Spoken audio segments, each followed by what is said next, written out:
आप सभी का मैं हूं सुशांत सिन्हा। 2 दिन में 2 युद्ध शुरू हो गए बॉस। आज दुनिया जिस मुहाने पर खड़ी है उसे देखकर सिर्फ एक ही शब्द निकलता है, तबाही।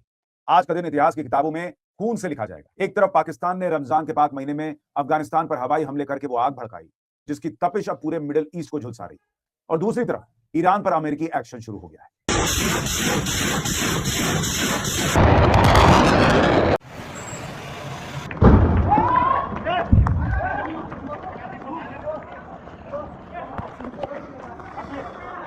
Oh my God.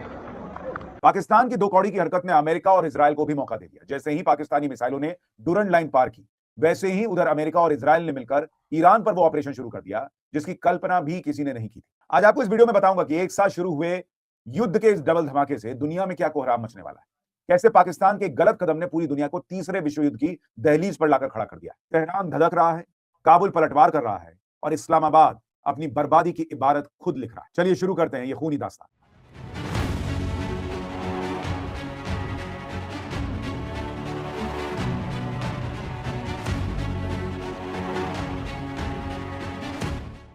सबसे पहले बात उस खबर की जिससे आज सुबह पूरी दुनिया दहल गई।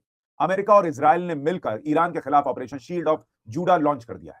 इसे एक प्रिवेंटिव स्ट्राइक यानी बचाव के तौर पर किया गया हमला बताया जा रहा है, लेकिन हकीकत में यह ईरान की कमर तोड़ने की कोशिश है जिसकी फिराक में अमेरिका लगातार था। देखिए, पहले समझ लीजिए कि निशाने पर है कौन। तेहरान के सरकारी परिसर, प्रेसिडेंट हाउस, रक्षा मंत्रालय और खुफिया विभाग का दफ्तर, ईरान का परमाणु ऊर्जा केंद्र और इस्फहान का research centre.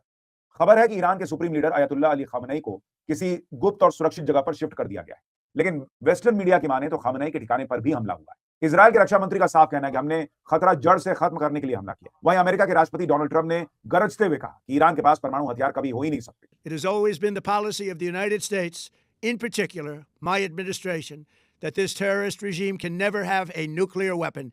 I'll say it again, they can never have a nuclear weapon. देखिए, ये कोई छोटी मोटी झड़प नहीं है। अमेरिका ने मिडिल ईस्ट में अपनी ताकत इतनी बढ़ा दी है जितनी 2003 के इराक युद्ध के समय। दर्जनों जंगी जहाज, फाइटर जेट्स और हजारों सैनिक वहां तैनात है अमेरिका। ईरान के आसपास अमेरिका के कई बड़े सैन्य ठिकाने हैं। कतर में अल उदीद एयरबेस सबसे बड़ा अमेरिकी एयरबेस है और यहीं से सेंट्रल कमांड की कमान चलती है। बहरीन में नेवल सपोर्ट एक्टिविटी बहरीन है जहां अमेरिका का 5वां बेड़ा तैनात रहता है। कुवैत में कैंप अरीफजान और अली अल सलेम एयरबेस सप्लाई और ऑपरेशन के बड़े सेंटर है। यूएई में अल दफरा एयरबेस है जो फाइटर जेट जहां से उड़ते हैं। सऊदी अरब में प्रिंस सुल्तान एयरबेस पर पैट्रियट मिसाइल सिस्टम तैनात है।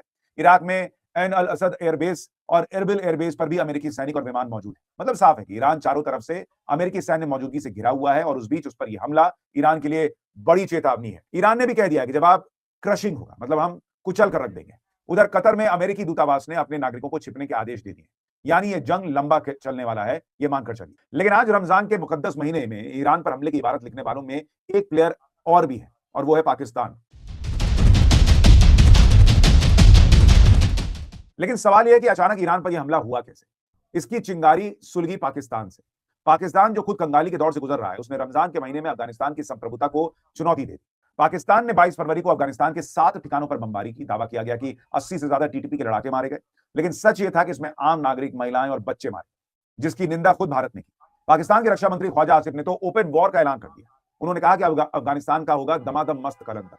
लेकिन पाकिस्तान ये भूल गया कि वो पंगा किससे ले रहा है। तालिबान जिसने अमेरिका को 20 साल तक नाक को चने चबा दिए, वो तालिबान जिसने रूस को खदेड़कर बाहर कर दिया, और वही तालिबान पाकिस्तान की ईंट का जवाब पत्थर से देने के लिए तैयार बैठा हुआ था। अफगानिस्तान ने वो कर दिखाया जो पाकिस्तान ने सपने में सोचा नहीं होगा। 26-27 फरवरी की रात को तालिबान ने ऑपरेशन गजब लिल हक के जवाब में पलटवार शुरू कर दिया। तालिबान का दावा है कि उन्होंने जवाबी कार्रवाई में 55 पाकिस्तानी सैनिकों को ढेर कर दिया है। अफगानिस्तान के ड्रोन पाकिस्तान की राजधानी इस्लामाबाद तक पहुंच गए हैं। प्रधानमंत्री शहबाज शरीफ के दफ्तर के करीब ड्रोन से धमाके हुए हैं। दावा तो यहां तक है कि इस्लामाबाद के पास एक न्यूक्लियर एनर्जी सेंटर को भी निशाना बनाया गया है। पाकिस्तान के कई शहरों में हाई अलर्ट है। कराची से लेकर इस्लामाबाद तक लोग डरे हुए हैं।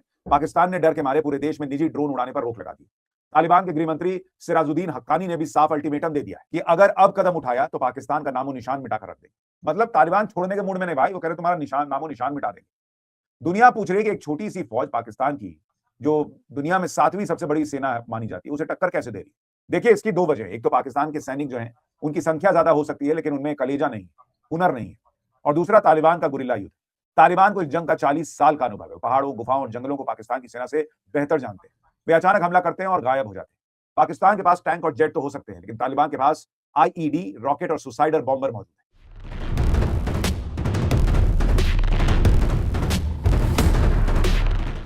पाकिस्तान के दावे के अनुसार इस संघर्ष में 274 अफगान लड़ाके मारे गए।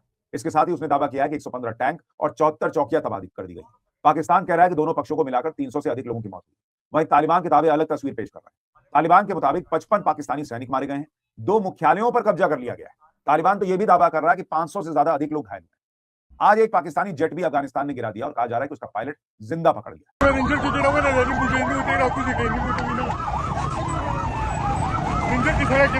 आज रूस, चीन, तुर्की और ईरान सब हैरान है और शांति की अपील कर रहे हैं, लेकिन पाकिस्तान ने जो आग लगाई है वो अब उसके अपने घर तक पहुंच गई। ट्रंप कह रहे हैं कि पाकिस्तान अच्छा काम कर रहा है, लेकिन सच यह है कि पाकिस्तान अपनी ही बर्बादी का रास्ता तैयार कर चुका है। एक तरफ तेहरान पर इजरायली मिसाइलें गिर रही हैं, दूसरी तरफ इस्लामाबाद पर तालिबानी ड्रोन।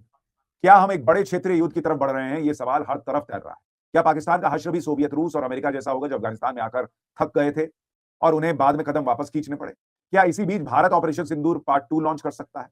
पाकिस्तान के लिए संकट बड़ा है तो ईरान के लिए भी कम नहीं, और ऐसे में दो युद्ध का एक साथ शुरू हो जाना दुनिया के लिए अच्छे संकेत नहीं। आपकी राय क्या है? कमेंट करके। जितनी भी सीरियस बात होगी ना, ये अपनी बकवास लेके आ जाएंगे। ये जो सुशांत है ना, ये मतलब क्या ही बताऊं मैं आपको, इतना बड़ा जोकर है जिसकी हद कोई नहीं है। मतलब जो मुद्दे की बात है वो उसने नहीं बतानी, उसने ले दे के पाकिस्तान का नाम भी लेना है। और दूसरी बात ये है कि ये जो हो रहा है, इजराइल जो है ना बिल्कुल भी सुकून से नहीं बैठ सकता। ये कोई इतना मनहूस है ना, मतलब सुकून इनको नहीं चाहिए। इससे पहले भी ये हो चुका है, अब ये फिर से शुरू हो गया।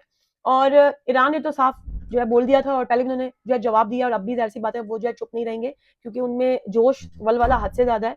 कि ये जो गोदी मीडिया है और ये जो जोकर है, कार्टून्स हैं, ये सारे बैठ जाते हैं, ठीक है, इतना सीरियस हो के अपनी आवाम को पागल बना रहे होते हैं। इनको कोई ये नहीं पता कि एक दिन ऐसा होगा कि ये इतना झूठ बोल रहे होंगे मीडिया पे ही बैठ के और शामत आ जाएगी जी इनकी आवाम की, क्योंकि उनको असलियत तो पता ही नहीं होगी। हालांकि सारे ऐसे नहीं है, बहुत सारे चैनल्स इंडिया के ऐसे भी हैं जो कि अच्छी न्यूज़ देते हैं, जो कि अपने लोगों को आगाही देते हैं, जो उनको अवेयरनेस देते हैं। लेकिन इतना कोई जहर इन्होंने अपने लोगों के दिमागों में घोल दिया है। आई होप कि सब कुछ ठीक हो जाए, क्योंकि जंग किसी चीज़ का भी हल नहीं है, और सेफ रहना, खुश रहना, आज़ाद रहना, ये हर एक का हक है। तो जो भी हो रहा है वो नहीं होना चाहिए, क्योंकि जो भी चीज़ें हो रही हैं, क्योंकि इससे कोई फ़ायदा होगा नहीं। और जहाँ तक की बात है कि लोग जो है वो ये कह रहे हैं, अब इस तरह से ये भौंक रहा है कि भई पाकिस्तान का इसमें हाथ है, फलाना-ढिमका, इनके भौंकने से कुछ नहीं होता, सिर्फ़ 4 लोग ही सुनते हैं जो इनको सुनते रहते हैं। ठीक है? तो दोबारा मिलते हैं जी नेक्स्ट वीडियो में। Okay, bye-bye.